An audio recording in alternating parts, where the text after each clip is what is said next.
से गांव भैरवपुर में 3 दोस्त रहते थे, रमेश, सुरेश और दिनेश।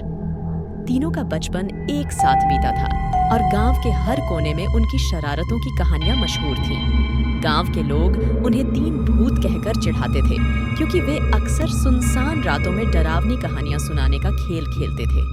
एक दिन गांव के पास के जंगल में तीनों ने एक अजीब सा पत्थर देखा।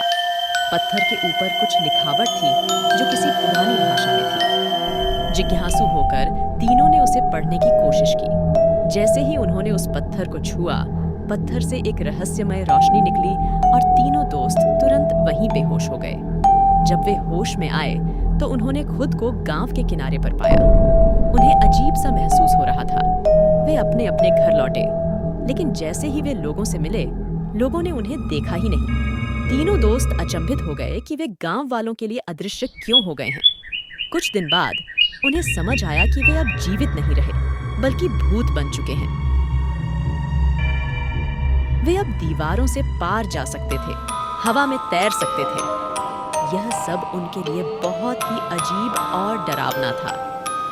रमेश, सुरेश और दिनेश ने समझ लिया कि अब वे लोगों के बीच नहीं रह सकते, लेकिन उन्होंने तय किया कि वे गांव वालों को कभी नुकसान नहीं पहुंचाएंगे। उन्होंने अपने भूतिया रूप का इस्तेमाल सिर्फ अपनी शरारतों के लिए किया।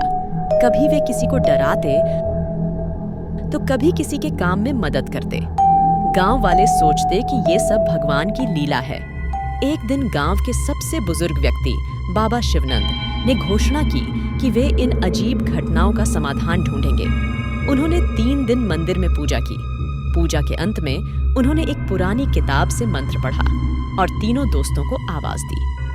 रमेश, सुरेश और दिनेश अपने भूतिया रूप में बाबा शिवनंद के सामने प्रकट हुए। बाबा ने उनकी मजबूरी समझी और उन्हें आशीर्वाद दिया। उन्होंने कहा, तुम्हारी आत्माएं अब इस दुनिया में नहीं हैं, लेकिन तुम्हारे अच्छे कर्मों के कारण तुम्हें शांति मिलेगी। जाओ। तीनों दोस्तों ने बाबा शिवनंद को धन्यवाद दिया और गांव से विदा ली। तीनों दोस्तों की आत्मा को शांति मिल गई।